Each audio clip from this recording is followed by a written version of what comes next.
السلام عليكم ورحمة الله وبركاته. بسم الله الرحمن الرحيم.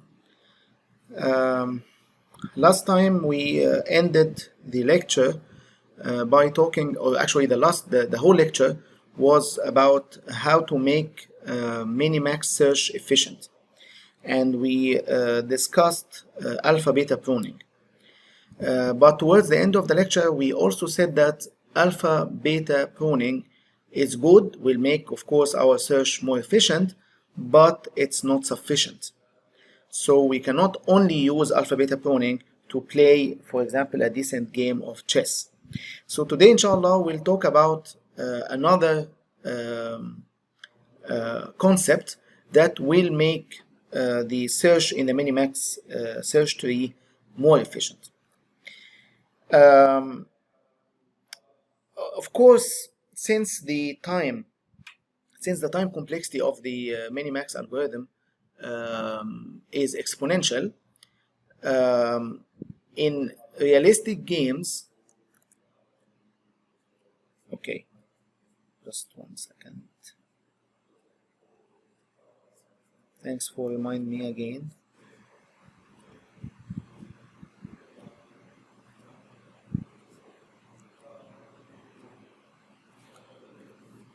Okay, you see the slides now? So whenever you don't see the slides in the beginning, please let me know. It's usually or always there will be slides. Maybe in rare cases there won't be any slides, but it didn't happen so far, and I don't think it will happen. So whenever you don't see slides, please let me know. Thank you. Okay, so since the time complexity of the minimax search is exponential, we need to do what we call limited depth search, okay, or depth limited search. What do we mean by depth limited search? Ideally, we would expand the entire tree until we reach the terminal nodes, right? Why do we need that? Because at the terminal nodes, we can know the utility values. We can know these values, and then we can go bottom up to get the value of the game. And based on the value of the game, we can know the decisions that we should make. Okay, but this will need a lot of time, especially in games like chess or even checker. Even Go, the branching factor is really large, and we will not be able in feasible time to expand the entire tree. So we have to stop at some depth. And that's what we mean by depth limited search. So let's say that we will stop here. We had time only to look at depth 2 here.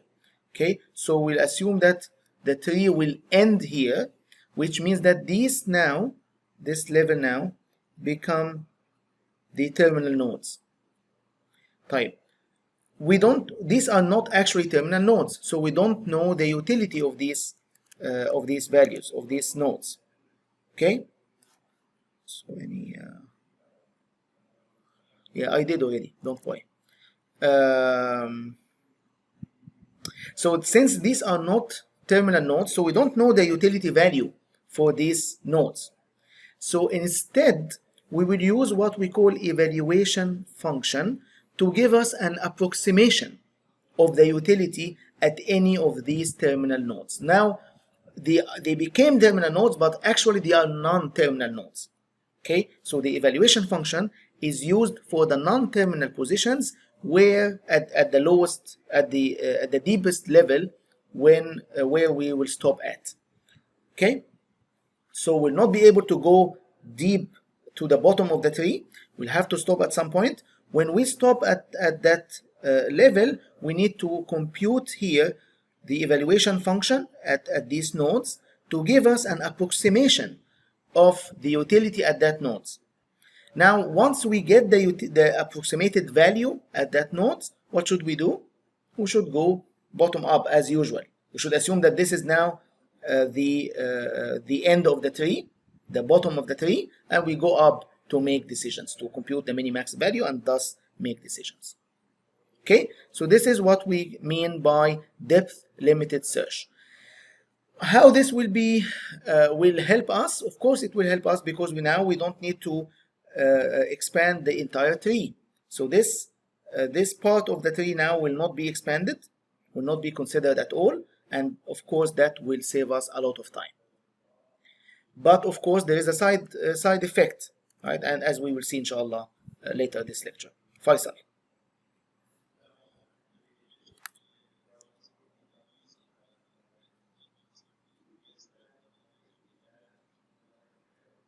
No. Because we don't know the terminal nodes actually. We didn't expand, or we will not expand the tree until we reach the terminal nodes.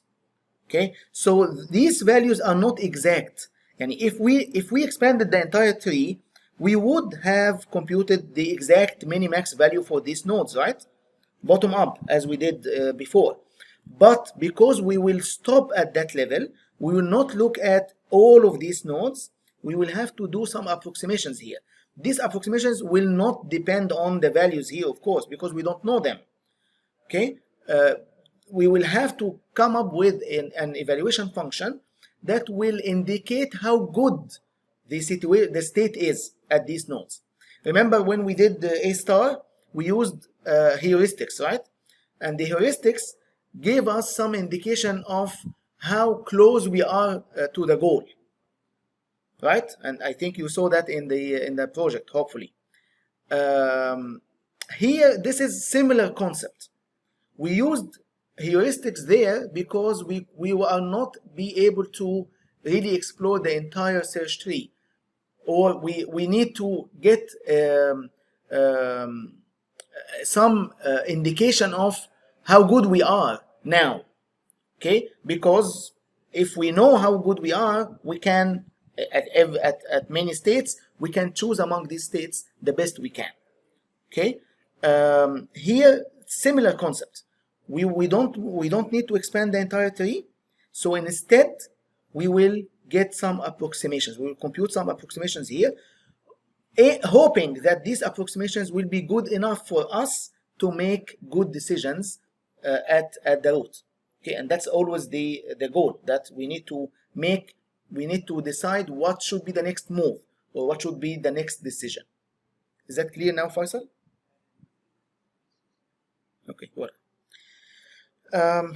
Okay, so now once we compute these values, so let's assume that now we computed these values. These are not the exact values, the minimax values. These are the values that the evaluation function will return to us.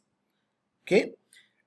Now, once we got these values, we can go up as usual and compute the minimax value, assuming that these are the values of terminal nodes.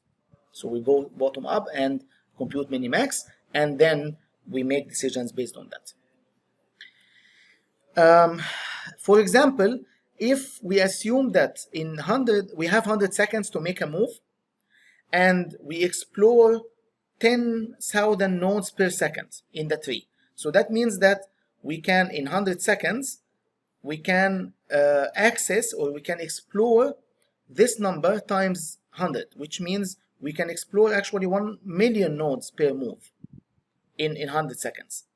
This 1 million nodes will be sufficient in a game like chess to go in the depth 8 type. What do we mean by depth 8 in chess?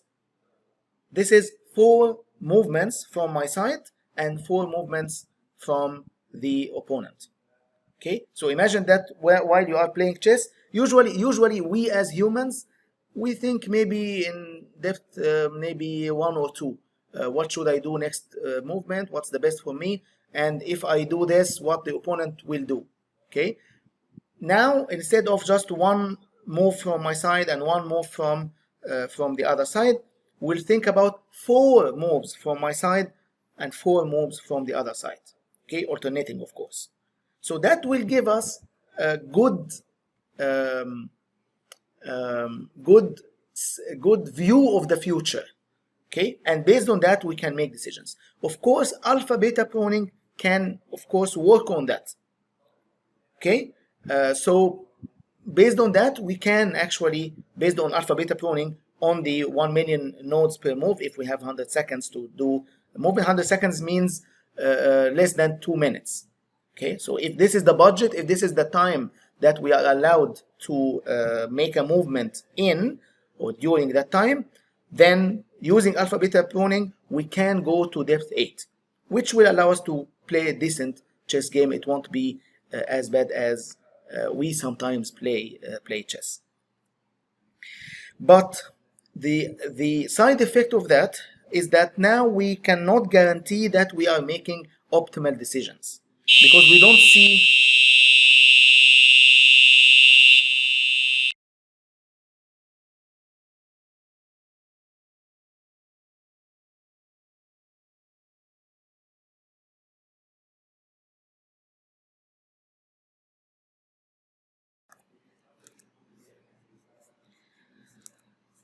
Okay, I hope that's false alarm. Do you hear me now, right?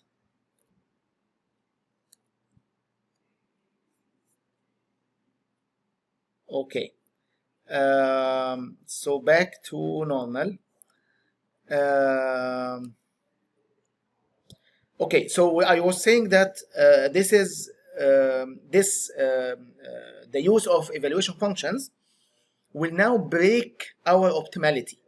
Okay, because the values that we will use from the evaluation function are approximations.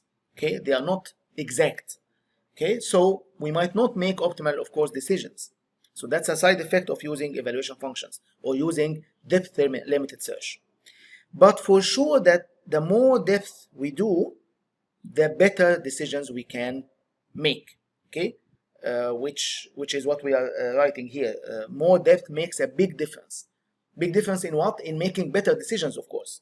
Okay, and imagine that you are playing chess only thinking about your movement or one movement from your side and one from the other, versus thinking about 20 movements or 10 movements or 8 movements, okay, ahead in the future. Okay, so if you look ahead more in the future, then you can think better, you can make better decisions, better informed decisions. Okay, so as you increase the depth, if possible, you should make better decisions, because now you will get at least closer to the bottom of the tree. Sometimes maybe towards the end of the game you might get to the bottom of the tree and you don't need to do any approximations in that case. Okay, if the game actually ended in your simulation. Of course, this is all simulation, right? We simulate what could happen in the future when we do these things, when we do the search. So if in our simulation we ended the game, that will be even better. Okay, and of course that we can achieve that if our depth is deep enough, is large enough. This also will allow us to use what we call iterative deepening. We saw this concept before, iterative deepening, right? When we talked about combining DFS and BFS, we said that we will do DFS but with limited depth. Okay, so we try depth 1, we do the DFS. If we reach the solution, then done. If not, then we go to depth 2 and so on. Here it's similar, okay, in concept, but the idea here is based on time. If we have we will start by running the depth limited search to depth maybe 2. Okay, if we found that we still have time, yeah, let's say that we have this 100 seconds, okay, for making a decision.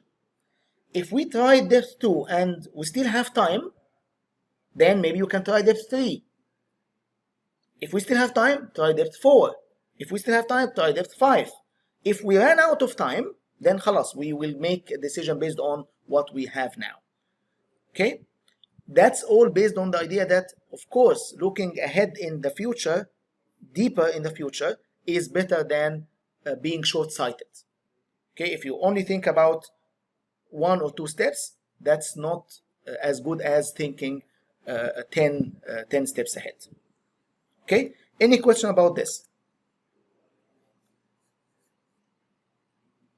Is that clear? Yes, Abdurrahman.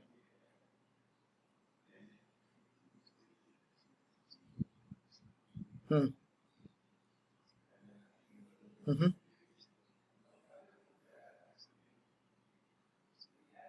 Yes.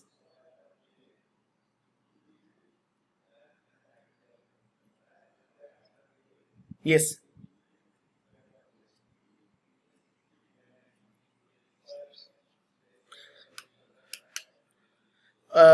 Okay, of course we are repeating some of the steps, but we will get better decisions. Remember, as we go deeper, our evaluation function will give us better approximations. Okay, because we are getting closer to the end of the game. Okay, so that's a trade-off. Yes, we are wasting some time, but for making better decisions.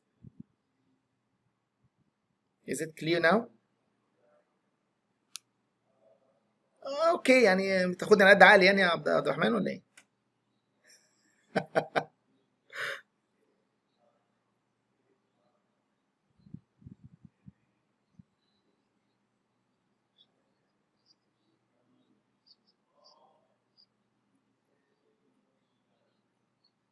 اه yes.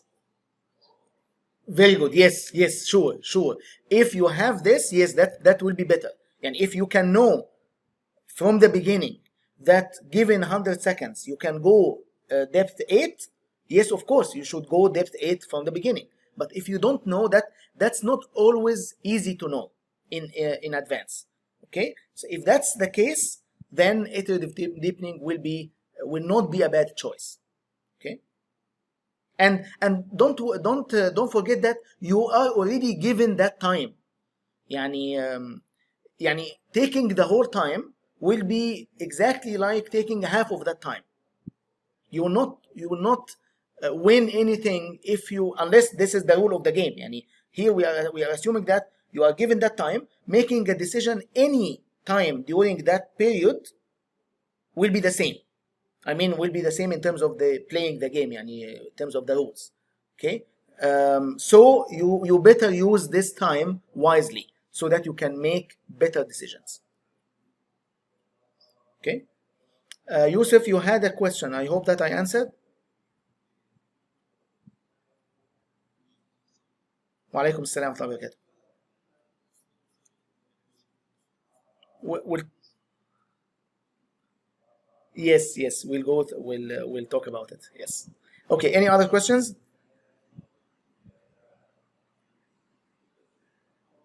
It's by the way, yeah, this is aside from the lecture.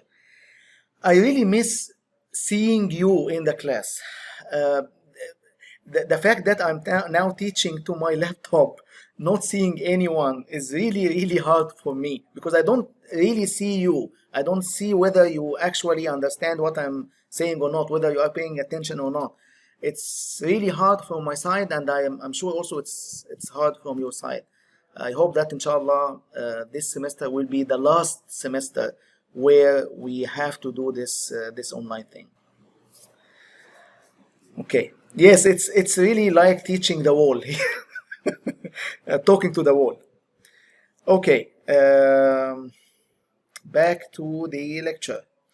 Okay, let me show you now what could happen if we are short-sighted, if we use a very strict depth, limited depth search. Okay, and you will see that a very strange behavior can happen if we don't think wisely, or if we don't think carefully about the evaluation function. Okay, so let me show you this. Sorry. Okay, so this is a simple game. Actually, there is no ghost even. This is not adversarial. This is a very straightforward game. This is one player game. Pac-Man wants to go and eat the 2 dots.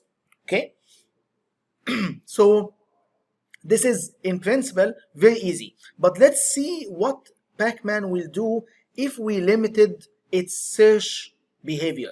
If we limited the depth of Pac-Man to just 2, depth 2 in the search tree, what can happen? What could happen if that's the case?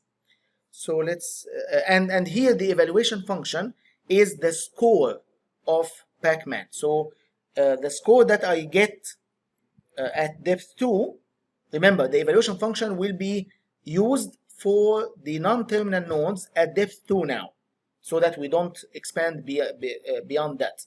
So at depth 2, Pacman will will calculate the score, and based on that, Pacman will make a decision.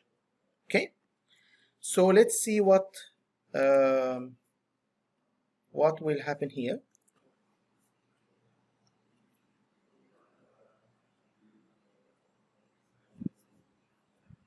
So take a move to left, to the left again, then right, then left, then right, then left, right, left, right, and so on. This is, of course, very strange behavior, and that's not expected, right? We would expect that he moves left, left, and then down because the food item is there, right? So what is going on here? So let's think about it carefully. Let's say that this is very similar to the previous slide. Let's say that we have this situation now. Okay, so let's say that we are starting the game this way. Pacman has two food items like that, and he is in that position. In exploring the tree, Pacman can go left or right. If he go left, he will eat the food item, the dot, and if he go right, he will be in that position. Here we have just one movement after that, moving right, and here we have left or right. Okay, so this is the search tree that Pacman will use to make a decision. Okay, because we limited the depth to 2 here. So that's the entire tree now. Now, what is the utility here? We don't know. We don't, because the game didn't end here. Okay, remember, the utilities are at the terminal nodes, and they are computed based on the rules of the game at the end of the game. But Pacman here is using an evaluation function that is equal to the score of Pacman at that point. So let's see the scores. The score of this terminal, Pacman goes right, so this is -1, goes right, this is -1, and then ate the dot, so this is -1 plus 10, this is 8. Okay, and here right, left, this is -2. Here this is left with eating the dot, so this is -1 plus 8, and then -1 again, so sorry, -1 plus 10, this, and then -1, so this is again 8. Okay, doing the max values, of course, we have here one agent, right? So this is just maximizing. So the value here will be 8, the value here will be 8, and Pacman, the value here will be 8. Okay, so Pacman has actually two paths here. Either go left or go right. Okay, and both to him are the same. Both are the same. Why is that? Because he thinks that either going left or going right will give me a value of 8, so I can choose any of them. Now let's assume that Pacman will go right, not left. Okay, now Pacman goes right, so he will be in that state now. Because we are assuming replanning agent. Replanning agent means that at every step he will do the search again or the planning again. So now Pacman will not look at that search tree. He will construct a new search tree starting from this state, and the new search tree will be very similar to this search tree. If you look at these two situations, they are actually symmetric. They are very similar. Okay, the only difference is that this is to the left and this is to the right. So that means that Pacman next could choose the opposite direction, which is going left now. Okay, and that can happen for a long time. Going right, left, right, left, right, left, right, that can happen. Okay, so that kind of thrashing is because of two problems here. The first problem is that we are short-sighted. We only think two steps ahead only, plus that the evaluation function is not as good. The evaluation function should actually consider maybe going towards a food dot is better than not going towards the food dot. So my position with relative to the next food dot should be actually considered in the evaluation function. Okay, if we do that, then you will see what will happen. So fixing the evaluation function to consider the dots, sorry. Now what will happen, we'll see.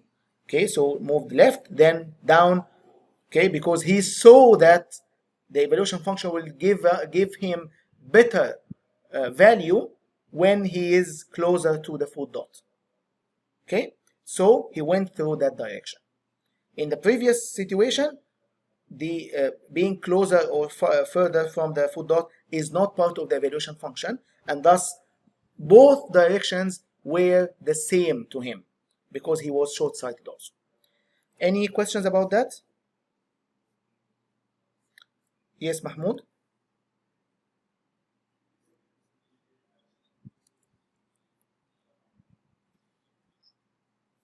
What do you mean by the terminal first?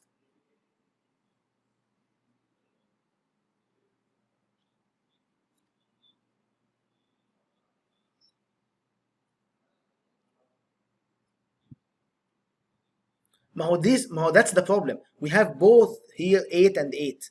Okay? So if that was not 8, I mean, if this is better than 8, he would make this decision. Okay? But because this is 8 and this is 8, they both moves looked similar, looked exactly similar to him. So he might, of course, he might go left also, okay? But randomly he might choose to go right. That's the problem. Is it clear now? Sorry, can we speak in English, because some of the students don't speak Arabic.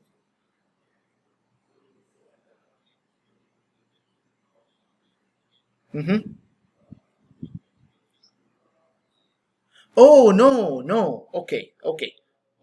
Let me explain that. Stay with me, Mahmoud, and tell me what is the state of Pac-Man now? Is it this one or this one or any of the states here? What is the current state? Is the root? No, not this one. Is the root, right? This is the current state. This is the beginning of the game. This is the situation where we want to make a decision now. Okay? Now, once Pac-Man needs to make a decision, he needs to expand this tree so that he can make a decision. Okay? With me, Mahmoud? Now, we assume here that we will use depth 2. So expanding the tree will be limited to depth 2. And since that's a limitation, and we will not reach the bottom of the tree, actually, we will not reach the terminal nodes, the actual terminal nodes, will not be able to end the game or to see the end of the game, Pac-Man has to use evaluation function here at that level, with this one, and with this one. And the evaluation function, here we assume that it is just the score of Pac-Man. So it was 8 here, minus 2 here, and 8 here. And based on this, Pac-Man was able to evaluate up to the root. Okay, so it will be 8 here, 8 here, 8 here. Now, after exploring this tree and finding out that this is 8 and this is 8, he needs to choose one move only. No, it's one move at a time, and this is replanning. Okay, if it's not replanning, I would say okay, he will choose this and then that, or this and then this. Okay, and he would be in actually in the same also. Actually, I don't know what will happen in that case, but here we are assuming that it is replanning. Replanning means that after making one move, he will expand the tree again. He will reconsider the situation again. Okay, is that clear, Mahmoud? So he will not actually reach the terminal. Okay, he will just make one move, but based on a tree of depth 2. After I make that move, I will create a new tree. Yani in that case, for example, if he decided to go to this state, let me just erase everything. Maybe erase this. Okay, so let's say that he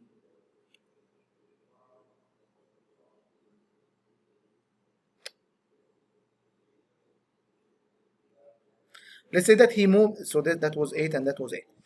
Let's say that he chose to move this direction.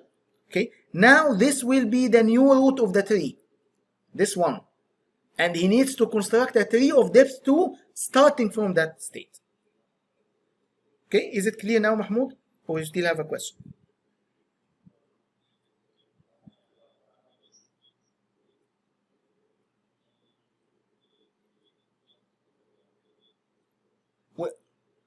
Which slide? You mean the demo? Oh. Last lecture. Yes, no, because we didn't, in the previous lecture, we didn't use depth limited search. We assumed that we have time enough to search the entire tree. Okay, to explore the entire tree. So if we explore the entire tree, we can know how to end the game and what will make us end the game in the situation that is the best for us. Okay, so we assume that we will make a movement, and then remember, replanning here will be even, will not make any difference. Okay, because both are optimal, both players are optimal. Okay, so and we both see the entire search tree. Okay, if we see the entire search tree, خلاص, and we are optimal, we know from the beginning what will happen. I will choose this and you will choose that, and then I will choose this and then you will choose that, and so on. But here this is different. Okay, here this is different. Here we are usually, when we are limited in depth, we do replanning again, because we don't want to commit to multiple decisions, okay, while we are doing approximations.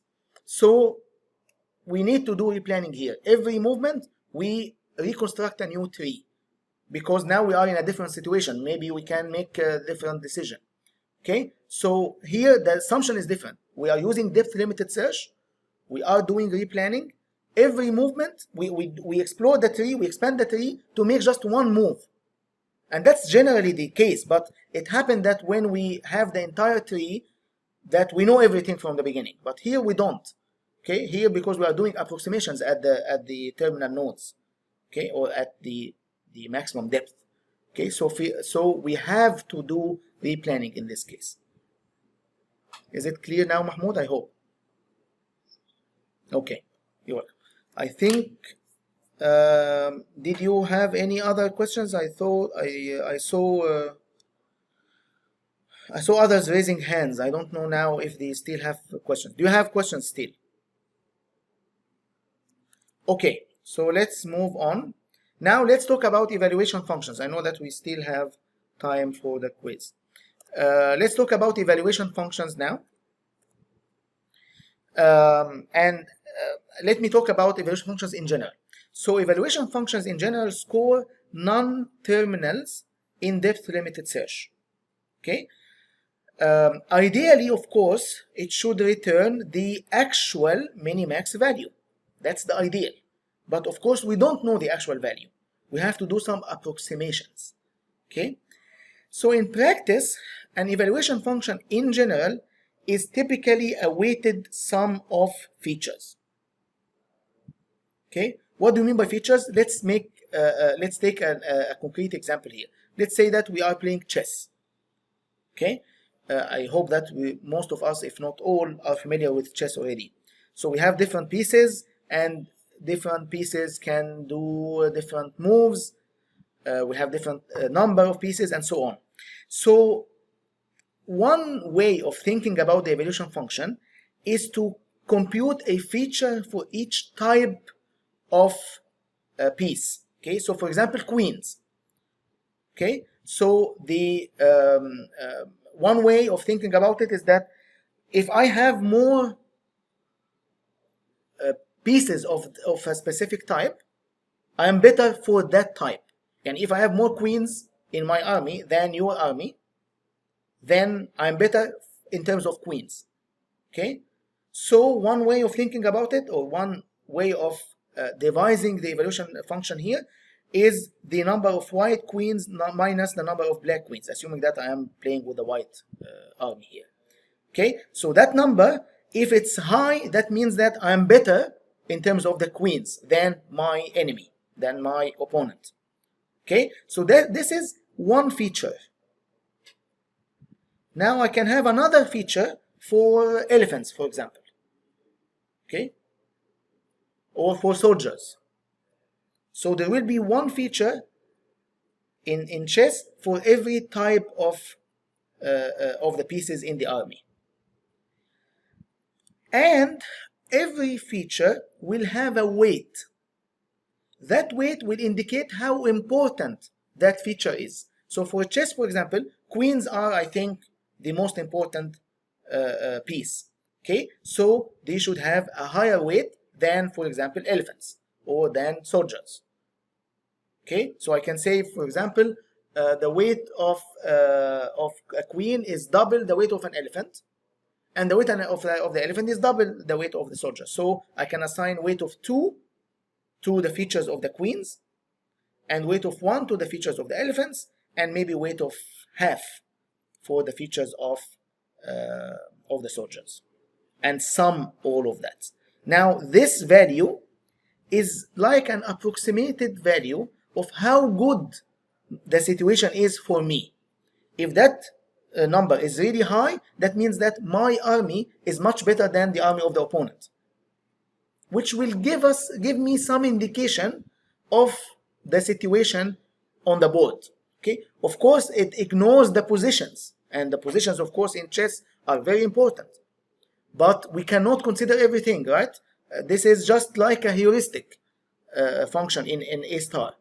We cannot get the exact value unless we play the game, unless we explore the entire tree, and we don't want to explore the entire tree. We just need one way of thinking about how good the states are. Okay, remember the nodes in the search tree are states, right? So at the bottom of the tree where we stop our depth, we need to evaluate these states. Okay. Quickly, we'll think about evaluation function also for Pac-Man. And this is, in this slide, I want you to think about how you can test your evaluation function. So in this situation, for example, Pac-Man, of course, wants to go further from the ghosts. Okay, so you might think of an evaluation function that will give high value whenever I am far from the ghosts. Okay, now think about this scenario. Let's call this scenario scenario A, and then this scenario. This is scenario B. Which scenario the evaluation function should give us a higher score or a higher value? Scenario A or scenario B? Of course, this is clear that scenario A, we are better, or Pac-Man is better than scenario B, right? Now, think about this one. Let's say that this is scenario C. Is scenario B better than scenario C or not? And based on that, you need to make sure that the evaluation function will give me a score that reflects both situations. So again, this is scenario B, this is scenario C. Which situation should the evaluation function give us a higher score? B or C?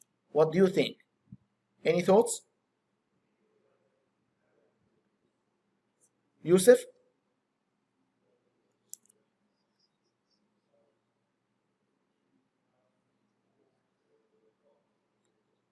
But in scenario B, Pac-Man has more ways to escape from the ghosts.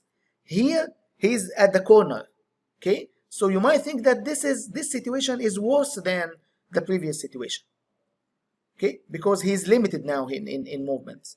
Okay, the goal here is not just the big dot, is everything, and of course while escaping the ghosts.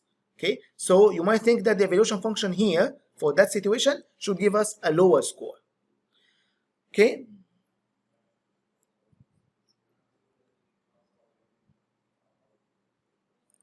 But you have corners. But you, okay, that's if we are in an open space, Yusuf. But here you have walls here, right? So you might be zoomed into a corner where it's really bad scenario for you, bad situation for you. Okay, so the evaluation function should reflect that. This is even worse. Okay, this is even worse because now Pac-Man is surrounded between the two ghosts, and this is even worse than the previous one because he is even closely surrounded. Okay, so this is why I'm showing you these scenarios, because you need to test your evaluation function on different scenarios and make sure that the evaluation function will give you the values that you would expect from the different scenarios. And you would expect here a lower score than this one, than this one, than this one, than this one. Okay, so you need to test your evaluation function. Of course, as you saw in the project, hopefully in solving the project one, you thought about different ways of designing your heuristic. Here, this is a very similar situation. Okay, we'll have to stop here.